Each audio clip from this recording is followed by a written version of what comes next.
أعوذ بالله من الشيطان الرجيم بسم الله الرحمن الرحيم اللهم صل على محمد وعلى آل محمد صلى الله عليه وسلم تسليم.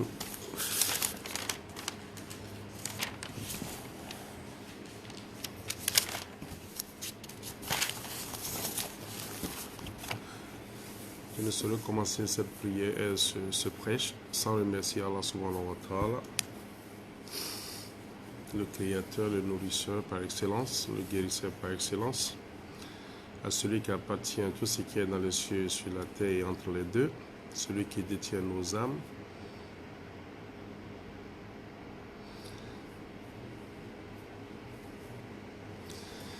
Et le maître du jour de la résurrection, Yawm al-Qiyamah.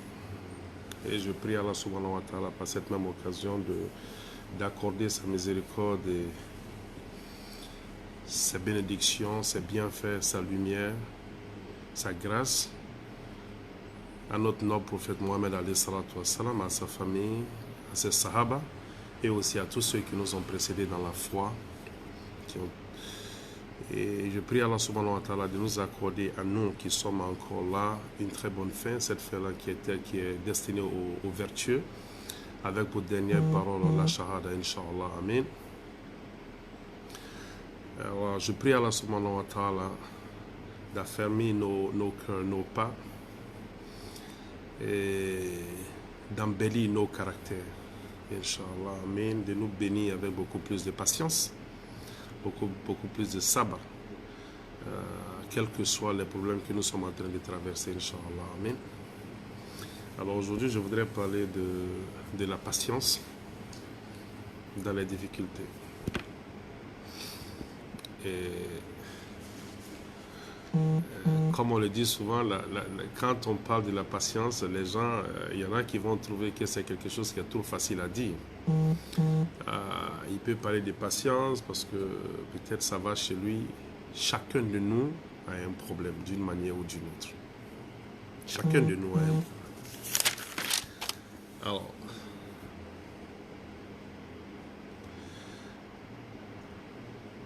mais la différence entre nous, c'est quoi? La différence entre nous, c'est la manière dont nous gérons nos problèmes.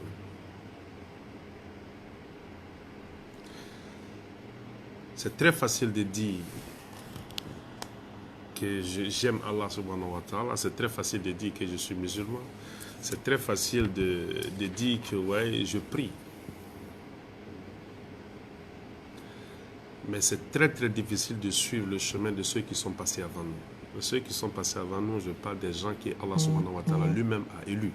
Les gens qu'il a choisis, les gens auxquels il a promis le paradis avant même leur mort. C'est très difficile de les suivre, c'est très difficile de suivre leur chemin. Je ne pense pas que nous arriverons à le faire, mais je pense aussi que, Inch'Allah, nous pouvons essayer. Le problème, c'est de ne pas forcément de faire exactement comme eux, mais c'est d'essayer. C'est comme tu as un enfant. Il étudie où tu en as 2 ou 3. Ils étudient tous. Mais chacun d'eux n'a pas la même manière de comprendre ou n'a pas la même facilité d'assimiler. Alors tu ne peux pas toujours te mettre là à féliciter celui qui est tout en premier et ne rien faire pour celui qui n'est pas premier, mais qui essaie, mais malheureusement qui n'a pas le même niveau de compréhension que l'autre. Celui qui est premier, il faut l'encourager. Mais celui qui n'est pas premier, il faut aussi l'encourager tout en lui faisant savoir que oui, c'est dur. Mais la seule chose qui compte pour moi, c'est ton effort. Fais un effort. Alors, quand tu lui dis, tu l'applaudis, tu l'encourages, à cause de ses efforts, ça l'amènera toujours à travailler davantage. Mais quand c'est seulement celui qui a la facilité qui est encouragé, celui qui n'a pas la facilité, quand il est laissé seul, quand il est marginalisé, il n'a plus le courage. Nous avons tous été créés, mais nous sommes tous différents. On peut avoir des jumeaux. Les jumeaux n'ont pas le même degré d'intelligence. Alors, la seule chose qui compte aux yeux d'Allah, c'est quoi? C'est ton effort. C'est le résultat. C'est le résultat de ton effort qui va compter aux yeux d'Allah. L'effort que tu fournis. Il sent que tu te bats. Parce qu'aucun de nous n'est parfait. J'ai eu à parler à des gens hier. Hier, avant-hier, je parle aux gens pratiquement tous les jours.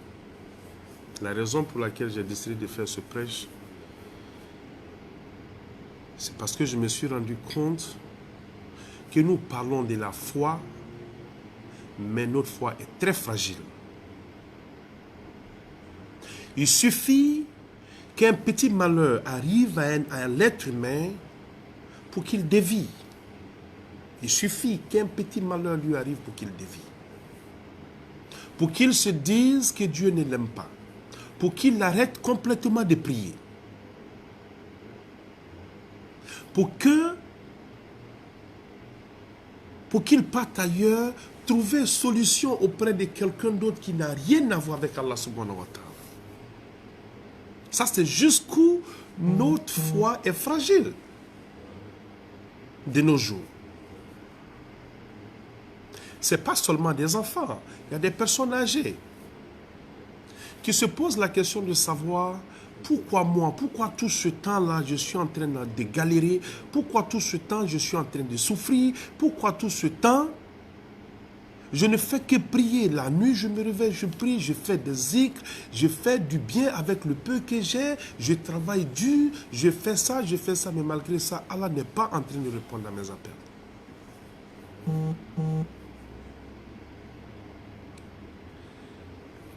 Le prophète Youssouf, alayhi salatu wassalam, depuis plus petit, ils l'ont pris, ils l'ont mis dans le puits. Ses frères lui ont fait ce complot. Ils l'ont séparé de son père et de son petit frère, Benjamin. Il est parti. Mais il a été patient pendant plus de 40 ans. Du puits, de la prison, de l'accusation, tout ça. Mais il a eu foi en Allah subhanahu wa ta'ala. Et quand le moment d'Allah est arrivé, qu'est-ce qui s'est passé? Allah l'a élevé. J'ai cité la dernière fois le cas de Sayyidina Ayoub. Sayyidina Ayoub, il a pratiquement tout eu dans la vie. Il a tout eu, la notoriété, l'argent, pratiquement tout eu. Sayyidina Ayoub a tout eu. Des enfants, des belles femmes, l'argent. Il était adulé par tout le monde dans sa ville.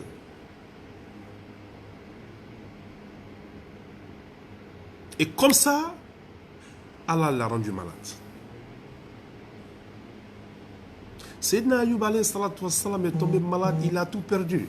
Il a tout perdu au point que tout perdre, ce n'est pas ça le problème. Mais ils l'ont même chassé de la ville pour dire que ce qu'il a, que c'est contagieux. Il faut l'amener loin de la ville pour ne pas qu'il contamine les autres. Quelqu'un qui était comme l'un des maîtres de la ville. Quelqu'un que tout le monde venait voir quand ils avaient des problèmes. Ils l'ont chassé de la ville. Ils l'ont fait sortir de la ville parce que les gars ne voulaient pas que ce qu'il avait les contamine. Sa femme qui se battait pour aller lui trouver, comment dirais-je, à manger, qui partait travailler, c'est arrivé à un moment, qu'est-ce qui s'est passé? Ya Allah, Amin, mon père.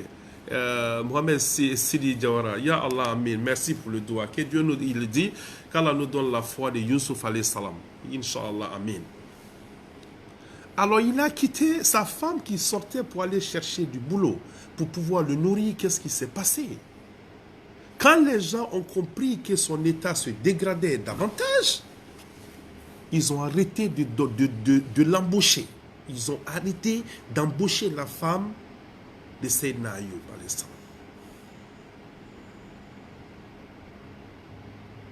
Et qu'est-ce qu'elle était obligée de faire? Elle était obligée de raser une partie de ses cheveux pour vendre, pour donner à manger à son mari. Quand c'est fini, elle a rasé l'autre côté pour donner, pour trouver à manger pour son mari. Et ceux-là sont les patrons du paradis. Mais sur terre, Allah leur a montré autre chose. Et ils ont accepté. Et Sayyidina Ayyub a dit, il dit que le mal m'a affligé. Il dit ici, le mal m'a affligé. Il dit, et on dit, comment dirais-je, dans la sourate 21, versets 83 et 84. On dit, et Job, quand il implora son Seigneur, le mal m'a touché, mais toi, tu es le plus miséricordieux des miséricordieux. Malgré les difficultés qu'il avait, il a dit à Allah que c'est toi, Allah, le plus miséricordieux des miséricordieux. Il s'est remis entièrement à Allah. Et en fin de compte, qu'est-ce qui s'est passé? Allah ne l'a pas seulement guéri, il l'a guéri, il lui a redonné encore en abondance plus que ce qu'il avait avant. Ça, c'est un autre côté de la patience. On regarde le cas de Sayyidina Moussa, alayhi salatu wassalam, quand il a fui l'Égypte. Quand on lui avait dit que parce que lors d'une discussion, il a frappé, comment dirais-je, quelqu'un, qu'il a tué, on le recherchait, il a fui, il est parti. Pour sauver sa peau. Mais ça n'a pas été du tout facile pour lui. Je l'ai cité une fois dans la sourate Al-Qasas. Oui, il a galéré, il a souffert. Sourate Al-Qasas, comment le récit, sourate 28. Et quand il est arrivé quelque part à un point d'eau, il a vu des gens qui étaient en train de puiser de l'eau. Qu'est-ce qu'il a fait? Il a décidé d'aider des femmes qui étaient là parce qu'elles étaient faibles. Et quand il a fini de les aider, qu'est-ce qui s'est passé? En partant s'asseoir à l'ombre, il a fait ce doigt, il a dit à Allah, Ya Allah, j'ai grand besoin du bien que tu feras descendre vers moi. Ça, c'est jusqu'où il avait galéré. Et dès qu'il s'est assis, Allah lui a répondu. Mais ça, c'était après combien d'années? Après combien de temps? Le prophète alayhi salatu wassalam lui-même, même pendant qu'il était prophète, il y a eu des moments où les choses étaient difficiles. Il y a eu des moments où le prophète alayhi salatu wassalam attachait son ventre pour dormir, tellement il n'y avait rien à manger. Ce n'est pas moi qui le dis, c'est écrit. Ces gens-là ont galéré pendant des années. Et nous, pendant un mois, 2 mois ou une année, quand quelqu'un est atteint d'une galère, c'est fini. Il s'est dit non, moi je suis fatigué de prier. Tu es fatigué de prier, tu pries pour qui? Si tu es fatigué de prier, tu pries pour qui? La prière que tu fais tous les jours, tu le fais pour toi. Ce n'est pas pour quelqu'un d'autre. Mais c'est dans la prière aussi qu'il y a la réponse à tes problèmes. Déjà, considère-toi béni. Dis Alhamdulillah Rabbil Alamin parce que Allah a fait de toi un musulman. Allah l'a dit. Il donne ses biens à qui il aime, comme il est restreint à qui il veut. Mais sa dîne, sa religion, il ne la donne qu'aux personnes qu'il aime.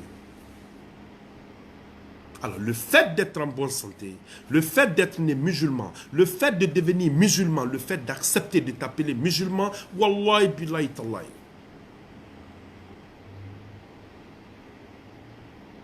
Ça, c'est une grâce. Ça, c'est une grâce. Mais si on a du mal à accepter ça, si on a du mal à accepter, voilà mon père qui est en train de me dire, Mohamed Sidi Diawara, le prophète alayhi salatu wassalam, il est l'être aimé, il est l'être le plus aimé d'Allah subhanahu wa ta'ala.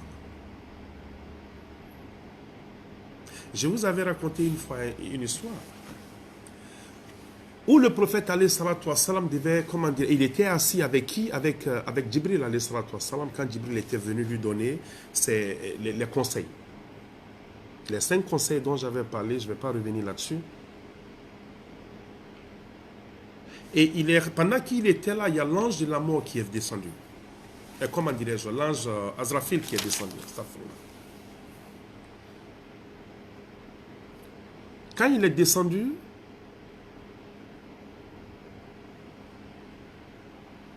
Jibril alayhi salatu wassalam s'est recroquevillé. Il est rentré, il s'est retiré doucement. C'est comme quand il s'est retiré, il est devenu tout petit.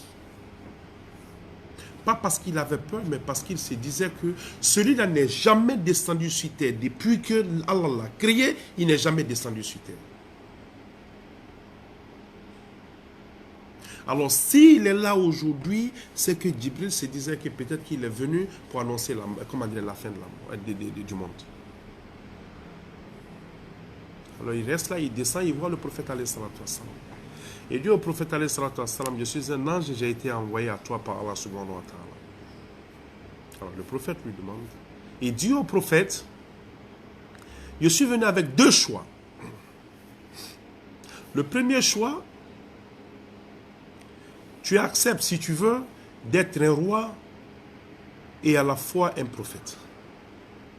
Comme Sayyidina, comment il s'appelle, Sayyidina Suleiman l'était. Il dit, ça ne va rien gâter à ta foi, ça ne va rien gâter à ta prophétie. Ou, tu refuses d'être un roi et un prophète, et tu acceptes d'être seulement un prophète et un noble prophète, un humble prophète d'Allah, un serviteur d'Allah. Le prophète alayhi salatu wassalam a accepté simplement d'être un humble prophète d'Allah, un homme prophète d'Allah, subhanahu wa ta'ala. Il a accepté, il a refusé le titre de roi, il a refusé l'argent et tous ces trucs-là, il a accepté l'humilité.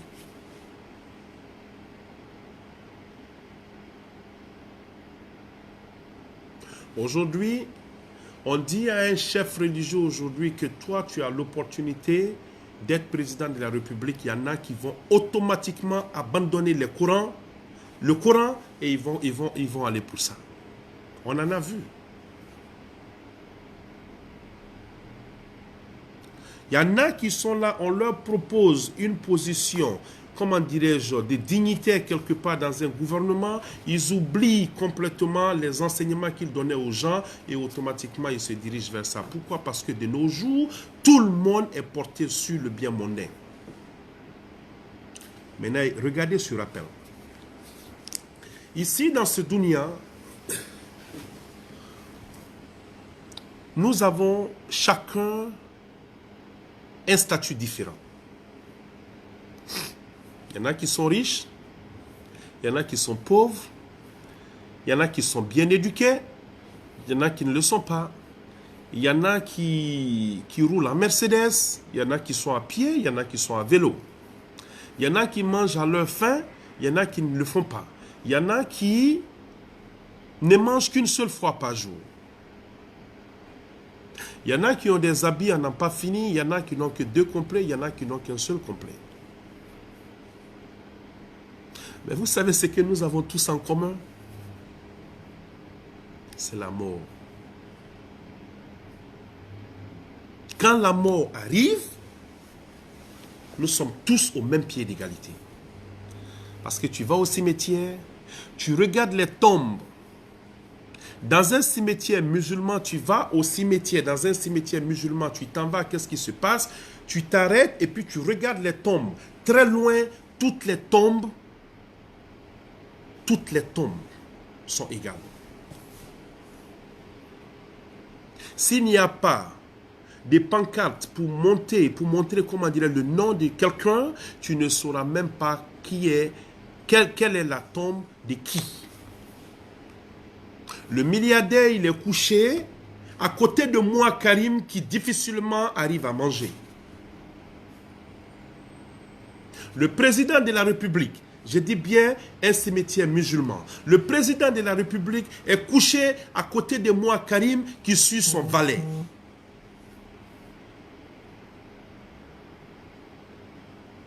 Le premier ministre qui est musulman est couché à côté de son planton. Si tu n'aimais pas son nom, pour montrer que ça c'est la tombe du premier ministre et ça c'est la tombe de son planton ou bien de son chauffeur, personne ne pourra faire la différence. Ça c'est la chose que nous avons en commun. Et jusque-là, il y a des gens qui se prennent la tête.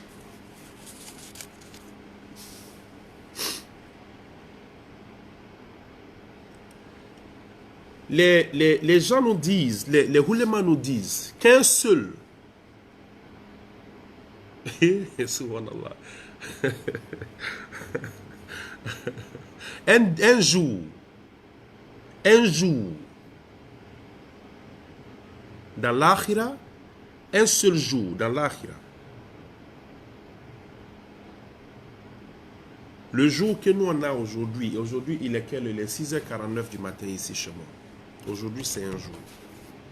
Chez Dieu, un seul jour, ça fait 50 000 ans. 50 000 ans, un seul jour dans l'au-delà. 50 000 ans.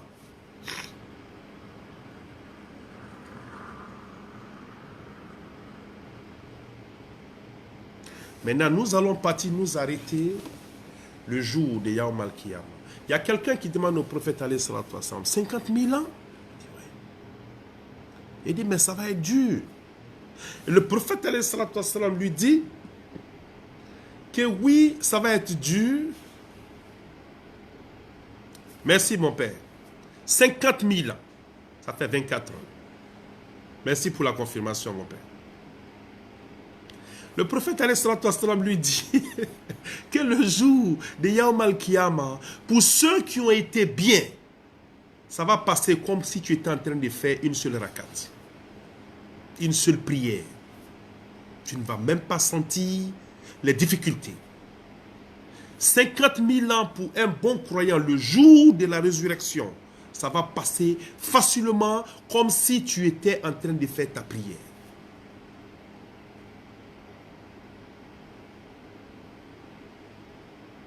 C'est pourquoi chez nous, il est dit dans le Coran que quand on va attraper, il y a des gens, on va leur demander, les mécréants, on va leur demander combien de temps vous êtes restés sur terre. Ils vont répondre à là, nous sommes restés sur terre un jour ou une partie d'une journée. Pourquoi? Parce que une journée ici,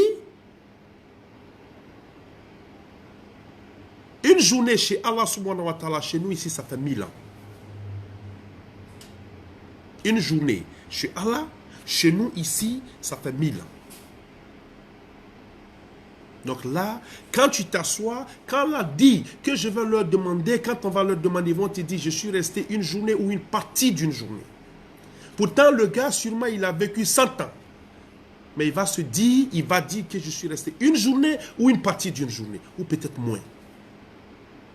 Et c'est en ce moment, ça va tellement chauffer, on va leur demander, ils vont demander à Allah, s'il te plaît, Allah, donne-nous du répit, donne-nous le temps de revenir sur terre. Pas pour prier,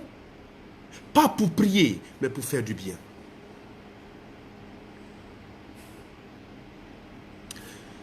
Il ne faut pas arrêter de prier parce que c'est dur. Il ne faut pas arrêter de prier parce que c'est dur. Allah l'a dit dans sourate, comment dirais-je, l'araignée, sourate 29.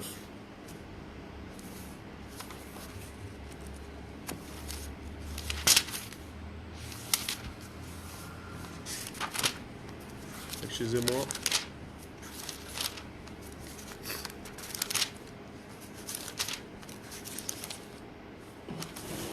Il a dit dans la sourate 29, sourate l'araignée,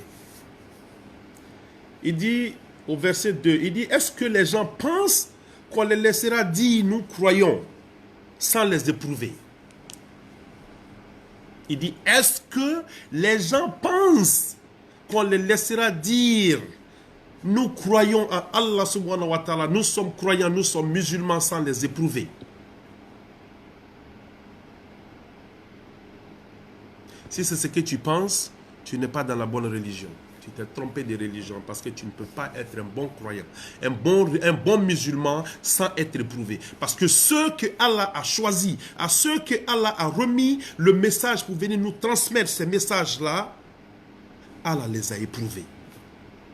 Eux, ils sont les élus d'Allah. Ces gens-là ne mentaient pas. Ces gens-là étaient corrects. Et Allah les a éprouvés. Qui toi tu es, qui moi Karim je suis, pour penser que Allah ne va pas m'éprouver. Mais si tu es fâché, mon frère, c'est ton problème à toi. Si tu refuses de prier parce que Allah n'a pas encore répondu à tes attentes ou à tes appels, s'il te plaît, reviens encore à la raison. Parce que toi tu pries ou pas, il y a des milliards de personnes qui prient Allah subhanahu wa ta'ala tous les jours, chaque minute qui passe. Même les animaux prient Allah. Les anges, ils sont plus nombreux que les djinns et les djinns sont plus nombreux que nous. Tous ces gens-là, Allah a dit que je vous ai créé pour m'adorer. Donc tous ces gens-là adorent et ils prient Allah tous les jours que Dieu fait. Alors si moi, Karim seul, je me fâche, que parce que je suis cabon, que parce que j'ai gros cœur, que parce que je suis fâché, que parce que je suis affligé, que parce que je suis désespéré, que parce que Allah, je l'ai appelé jusqu'à il ne m'a pas répondu. Alors pour ça, je vais arrêter de prier. Mais ma que Jonah. Si je fais du détriment, je fais du détriment à qui? C'est à ma propre personne. Pas à vous. Vous regardez la Kaaba. Les gens font la tawaf tous les jours en train de prier Allah. Vous allez à Arafat. Les gens sont là-bas. Vous regardez les mosquées. Les gens sont là-bas. Pendant le mois de Ramadan, les gens sont là. En haut, au 7e ciel, autour de Al-Bayt Ma'moun, les anges sont là. Plus de 70 000 anges, tous les jours que Dieu fait, ils sont là. Quand ils font la tawaf, ils adorent Allah, ils implorent la grâce d'Allah. Quand ils finissent de faire ça, ils s'en vont aujourd'hui, ils ne reviendront plus jamais jusqu'au jour de la résurrection. Demain, ils sont remplacés par d'autres anges, 70 000 d'autres anges. Après-demain, ces autres-là aussi sont remplacés par d'autres personnes. Si moi seul, je décide de ne pas prier parce que je suis fâché, le mal, je le fais à qui? Est-ce que vous réfléchissez à ça?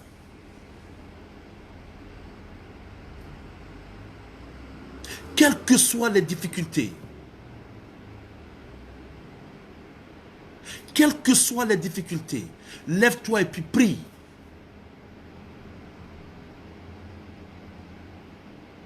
Quelles que soient les difficultés.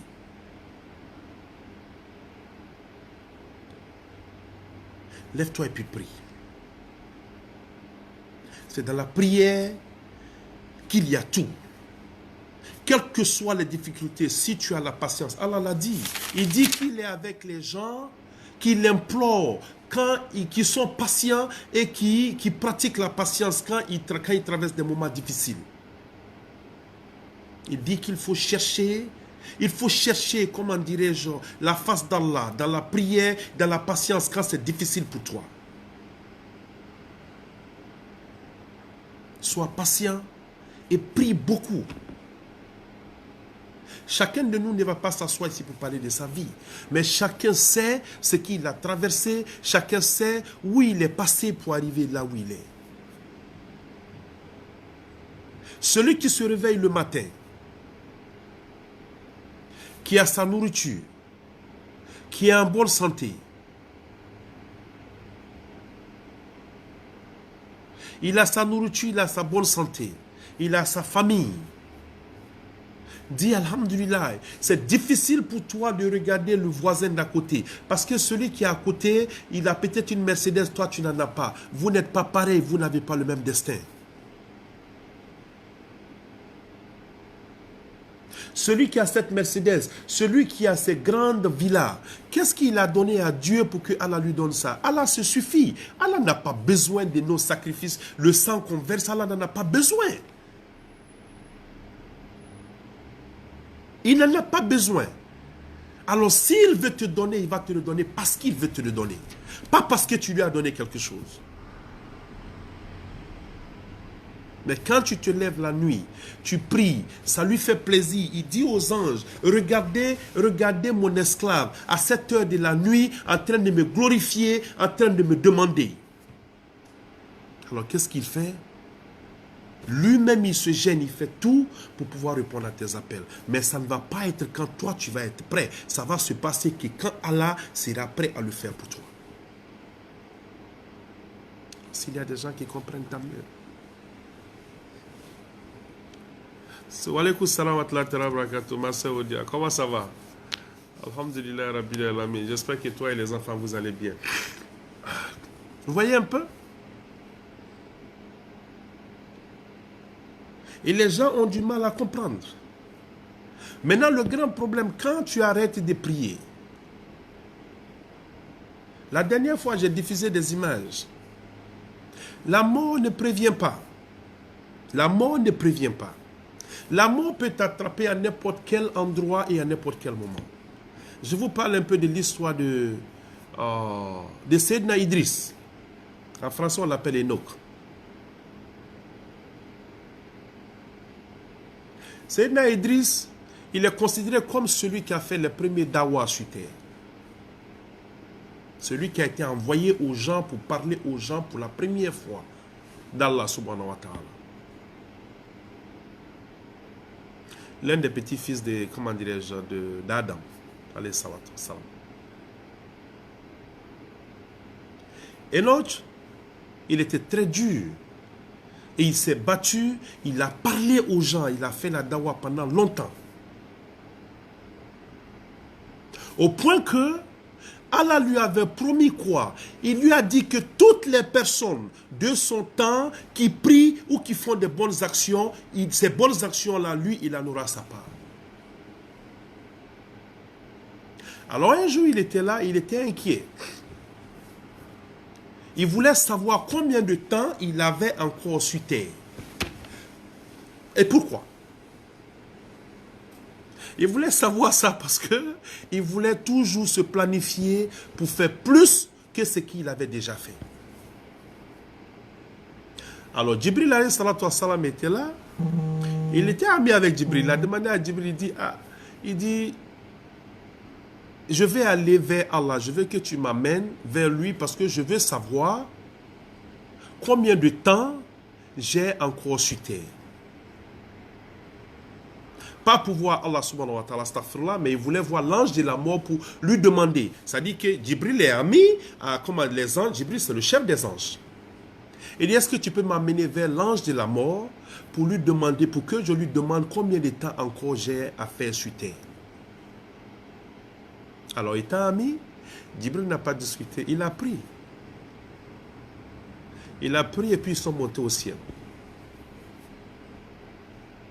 Alors, quand ils sont arrivés au ciel, ils sont arrivés au 4e ciel, qu'est-ce qui se passe? Ils rencontrent au 4e ciel l'ange de la mort qui est là.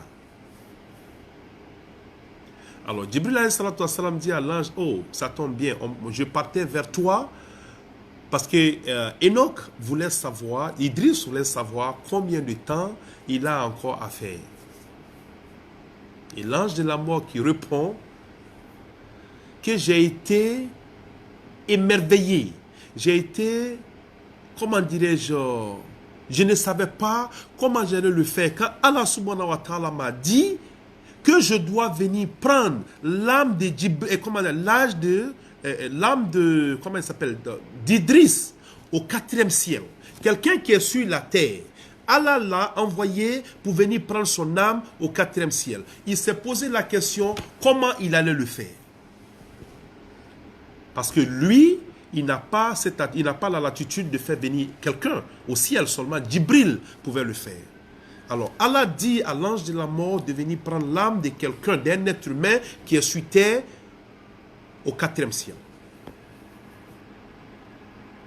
Alors ils se sont rencontrés là. Et la grandeur d'Allah, une fois de plus, s'est montrée. Allah a pris l'âme d'Idriss alayhi salatu wassalam, au 4e ciel. Et ça a été confirmé quand le prophète alayhi salatu wassalam est allé à l'ascension, quand il est allé faire son voyage nocturne. Qu'est-ce qu'il a dit? Il dit que j'ai rencontré Idriss au 4e ciel. Et Allah a dit, dans le Coran, il dit que nous l'avons élevé au ciel. Et quand tu écoutes le tafsir, c'est ce que le tafsir dit. Allah dit dans le Coran que Idriss, nous l'avons élevé au ciel.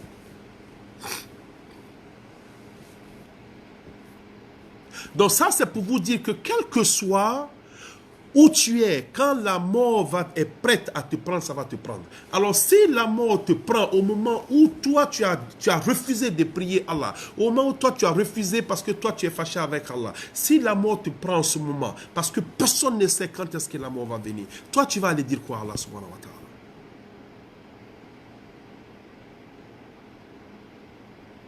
Je l'ai dit, je vais le redire. Il a été dit au prophète, quand le prophète alayhi salatu wassalam a été demandé, quel est l'être le plus intelligent? Il dit, le plus intelligent d'entre vous, c'est celui qui pense constamment à la mort.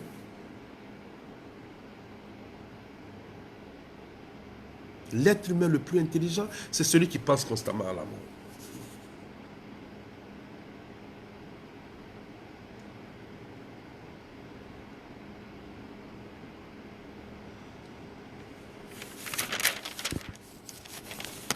Alors, quelqu'un qui pense constamment à la mort. Mon père, si ça chauffe, il va dire qu'il était fâché. Allah va lui dire, il n'y a pas de problème, viens t'asseoir à côté de moi.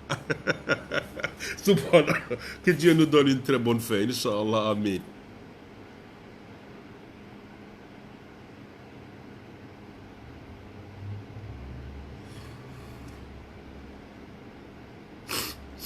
Et une fois, il y a un homme qui vient demander au prophète alayhi salatu wassalam. Il dit, c'est quand le jour de la, comment dirais-je, la fin du monde? Alors le prophète alayhi salatu wassalam lui a posé une seule question. La fin du monde, il dit, ouais. Il dit, qu'est-ce que tu as préparé pour la fin du monde? Est-ce que nous asseoir actuellement et puis penser à la fin du monde, c'est quelque chose qui doit nous préoccuper? La fin du monde, c'est quand toi tu meurs. Maintenant, ma fin à moi, c'est à ça que je dois, c'est de ça que je dois, comment dirais-je, c'est à ça que je dois penser, je dirais. Il lui a demandé simplement, tu parles de la fin du monde, il faut te poser la question de savoir qu'est-ce que tu as préparé pour le jour que tu vas partir.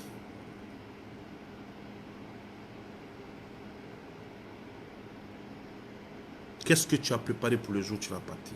Les gens vont penser que ceux qui s'asseyent comme moi ici pour parler de la prière, pour prêcher, ça ne veut pas dire que nous avons le meilleur caractère au monde. Nous sommes tous des êtres humains. On prie Allah subhanahu wa ta'ala tous les jours pour qu'il puisse nous guider vers le droit chemin. Donc s'il y a des gens qui pensent que ceux qui sont là en train de prêcher pensent qu'ils connaissent Dieu plus que tout le monde, vous n'avez rien compris. Vous n'avez rien compris du tout. On commet des péchés. On commet tous des péchés. Mais tous les jours que Dieu fait, tu demandes à Allah subhanahu wa ta'ala pour qu'il puisse, Inch'Allah, te mettre sur le droit chemin pour que tu sois meilleur aujourd'hui que tu l'étais hier et que demain tu sois meilleur plus que tu l'étais aujourd'hui si tu as la chance de voir demain. On demande au prophète alayhi salatu wassalam quel est le meilleur des moumines. Il dit le meilleur des moumines, c'est celui qui a le meilleur caractère.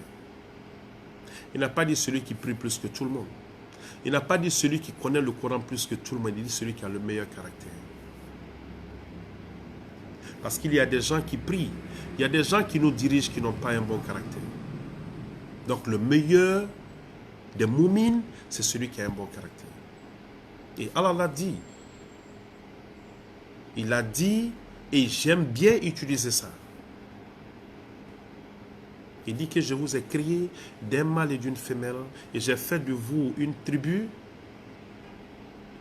une nation et des tribus, pour que vous vous entreconnaissiez. Il dit que le meilleur d'entre vous, c'est celui qui est le plus pieux à mes yeux. C'est tout.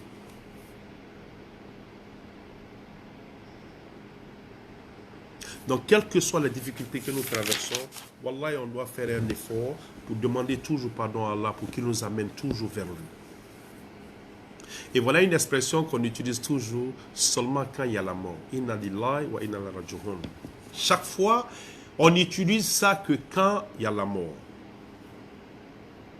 Maintenant, demandez aux érudits autour de vous, demandez aux imams autour de vous, demandez à vos guides religieux.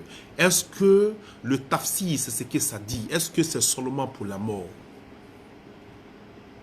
Inna lillahi wa inna ilaihi raji'un, ce n'est pas seulement pour la mort. Même c'est pour quand une petite chose t'arrive, quelque chose qui t'afflige, tu n'es pas content, on t'a frappé, tu as perdu quelque chose, tu as perdu de l'argent, quelque chose, un petit malheur t'est arrivé, tu dis toujours Inna lillahi wa inna ilaihi raji'un. Toujours, c'est pas seulement quand quelqu'un est décédé.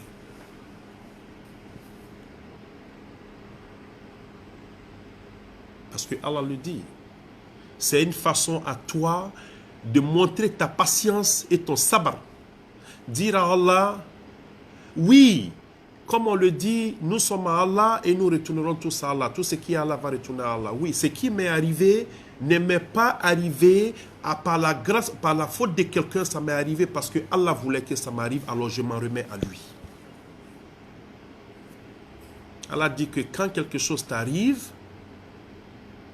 que tu acceptes que c'est lui qui est le responsable de ça, ça lui plaît. Plus que quand tout le monde te demande pardon, tu refuses et après tu viens dire ouais, il n'y a pas de problème, j'ai accepté. Là, tu n'as pas accepté pour Allah subhanahu wa ta'ala, mais tu as accepté pour les gens.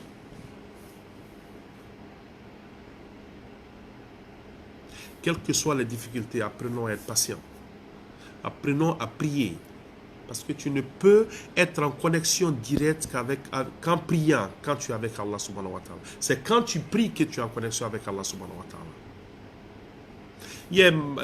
Ma soeur Oudia, toi, comme beaucoup de personnes ne le savaient pas.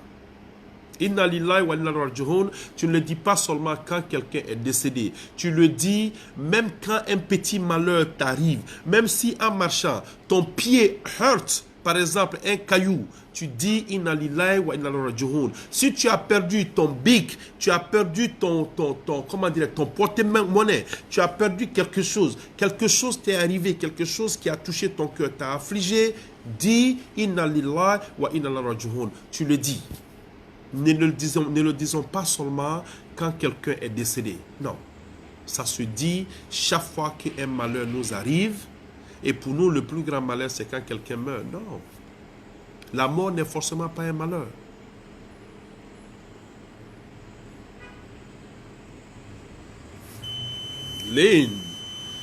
Lynn, sister, wow, I'm surprised. Unfortunately, I'm speaking English. Good to see you, and I hope everything is okay. I'm seeing the kids and their progress, how do you call, on Facebook. I'm so proud of you and your husband and all the hard work you guys have been putting in, and I'm very, very, very proud of you guys. The kids are doing good. And I wish them well, and again, say hello to Steve for me. Okay? Nice seeing you, Lynn. Talk to you later. Alors, donc, comme je le disais, il faut apprendre à être patient. Il faut se dire que les prières que tu fais, tu ne les fais que pour toi, tu ne les fais pas pour quelqu'un d'autre. Quand le moment de t'aider va arriver pour Allah, il va t'aider. Il y a beaucoup d'histoires de patience qui ont été citées dans le Coran concernant les prophètes. Alors si Allah a mis ces prophètes en épreuve, nous qui sommes là, nous les petits mamadou qui sommes ici, Dieu, on va galérer. Donc quand tu galères, tu te dis Alhamdulillah Rabbil Alamin. C'est dur, mais ça va passer. C'est dur, mais ça va passer. Attendre Allah, c'est la chose la plus difficile. Mais si tu réussis, ça devient la chose la plus satisfaisante. Alors qu'Allah nous donne sabr, Inch'Allah, amin. Qu'Allah nous donne sabr, Inch'Allah, amin. Comme je le disais, les riches et les pauvres, nous avons tous la même fin. Nous avons tous, nous avons tous la mort en commun. Donc, dis-toi que quel que soit ce que tu as, moi, Karim, qui suis pauvre ici, je vais mourir. Celui qui est pauvre, et celui qui est riche, il va mourir. Et quand on va se retrouver au cimetière, on va tous être là. Maintenant, où les choses vont se passer, ça va être l'exaction que nous avons tous posée suite ici. Alors, le rappel, comment dirais-je, le rappel, comme on le dit en bon français, je sais pas comment on dit, je sais pas, on dit le rappel fait quoi? Le rappel profite, comment dirais-je, aux croyants. Donc il faut toujours rappeler, il faut toujours dire ce que tu peux. Et souvent il y a des petites actions que tu poses, tu penses qu'elles sont sans valeur, mais je te jure que c'est plus tard que tu te rends compte comment dire, de leur importance. Donc il faut le faire quand tu peux le faire, Inch'Allah. Amin. Alors qu'Allah nous donne une très bonne, comment dirais-je, une très bonne compréhension. Qu'Allah nous donne une très bonne compréhension. Aouzubillahi minash shaitanir rajim. Bismillahir rahmanir rahim. Allahumma salli ala Muhammad wa ala Muhammad kama sallaita ala Ibrahim wa ala Ibrahim wa barik ala Muhammad wa ala Muhammad kama barakta ala Ibrahim wa ala Ibrahim fil alamin innaka Hamidul Majid. Allahu la ilaha illa huwal qayyum la ta'khudhuhu sinatun wa la nawm lahu ma fis samawati wa ma fil ardi man dhal ladhi yashfa'u illa bi'idhnihi ya'lamu ma bayna aydihim wa la kulli shay'in لا ما شاء وشاء كوشي سمعت والد ولا يهود يزوم ولا يلازم بسم الله الرحمن الرحيم كل والله أحد الله الصمد لم يلد ولم يولد ولم يكن له كفوا أحد كل هؤلاء بالله فلك مثل ما خلق مثل ما تريد وكما مثل ما تشاء غدا مثل غاسل مثل أسد بسم الله الرحمن الرحيم كل هؤلاء الناس مالك الناس لا الناس من شر وسواس الناس الذي يوسوس في الناس من الجنة والناس ربنا آتنا في الدنيا حسنة وفي الآخرة حسنة وقنا عذاب النار ربنا لا تزغ قلوبنا بعد إذ هديتنا وهب لنا من لدنك رحمة إنك أنت الوهاب ربنا ولا تحملنا ما لا طاقة لنا به واعف عنا واغفر لنا وارحمنا أنت مولانا فانصرنا على القوم الكافرين ربنا تقبل دعاء ربنا تقبل منا إنك أنت السميع العليم الحمد لله رب العالمين سبحان ربك رب العزة عما يصفون سلام على المرسلين والحمد لله رب العالمين السلام عليكم ورحمة الله تعالى وبركاته